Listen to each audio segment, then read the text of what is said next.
ਭਾਊ ਜੀ ਸਤਿ ਸ੍ਰੀ ਅਕਾਲ। ਭਾਊ ਜੀ ਆਪਾਂ ਸਾਰੇ ਜਾਣਦੇ ਕਿ ਹਜ਼ਰਤ ਸਾਹਿਬ ਦਾ ਜਨਮ ਜਿਹੜਾ ਉਹ ਮੱਕਾ ਵਿਖੇ ਹੋਇਆ।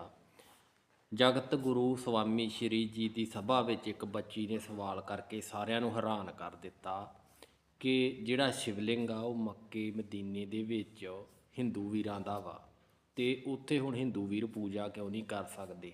ਤੇ ਗਾੜੀ जवाब जगत गुरु स्वामी श्री जी असल में ने जो इतिहास है वो ये है कि वहाँ पर 360 मूर्तियाँ थी किसी समय, और रोज एक मूर्ति का उत्सव होता था।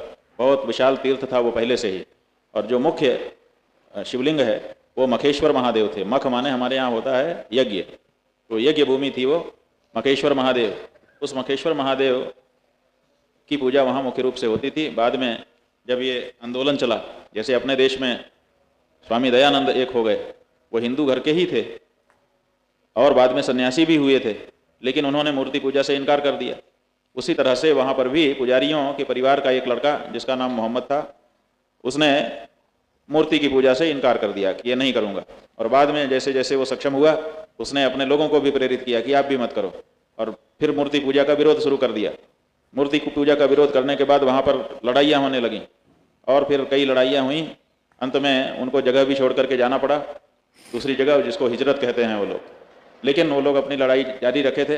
जैसे आर्य समाज आज भी सनातन धर्मियों के साथ लड़ता हुआ दिखाई देता है, बाहर से नहीं आया कोई, अंदर का ही व्यक्ति है, तो वो आज भी लड़ते दिखाई देते हैं। वैसे उनकी लड़ाई तेज हुई और अंत में उन्होंने सारी मूर्तियों को तोड़ दिया।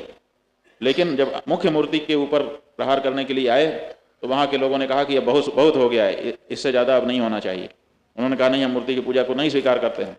तो उनका बल बढ़ चुका था, तो वहाँ के लोगों ने समझौता कर दिया। उन्होंने कहा कि हम इसके ऊपर कपड़ा ढांक देते हैं, आप इसको ढके में छोड़ दीजिए, माने आप तोड़िए मत और हम पूजना छोड़ दे रहे हैं। तो कपड़े से ढक दिया गया उसको, वही कपड़े से आज भी ढका हुआ है। अब उसकी परिक्रमा लोग करते हैं वहाँ पर जा कर के, और जो उसके कोने पर चांदी के मढ़े हुए स्वरूप में जो संगे अस्वत माने काले पत्थर की मूर्ति है, उस काले पत्थर की मूर्ति को वहाँ जा कर के हम लोग सिर झुकाते हैं, वो उसको चूमते हैं, और उसको चूमने से उनको लगता है कि हमारी यात्रा सफल हुई। तो उसमें इत्र लगाया जाता है, इत्र लेकर के जाते हैं, तो वो सुगंधी द्रव्य है।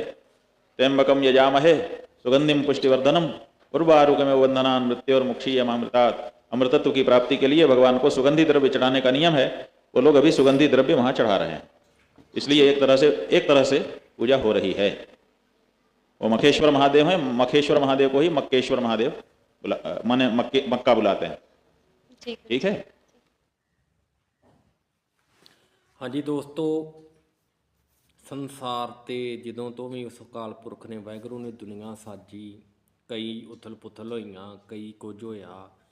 ਹੁਣ ਇਹ ਜਿਹੜੇ ਸਵਾਮੀ ਜੀ ਆ, ਇਹ ਜਗਤ ਗੁਰੂ ਮੰਨੇ ਜਾਂਦੇ। ਜਿਹੜੇ 4 ਮੁੱਖ ਪੀਠ ਆ ਹਿੰਦੂ ਧਰਮ ਦੇ, ਉਹਨਾਂ ਦੇ ਜਗਤ ਗੁਰੂ ਆ।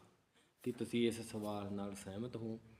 ਉੱਦਾਂ ਇਤਿਹਾਸ ਦੇ ਪੁਰਾਤਨ ਪੱਖ ਉਠਾ ਕੇ ਦੇਖਿਆ ਜਾਏ ਤਾਂ ਇਹ ਗੱਲ ਸੱਚੀ ਵੀ ਹੋ ਸਕਦੀ ਆ।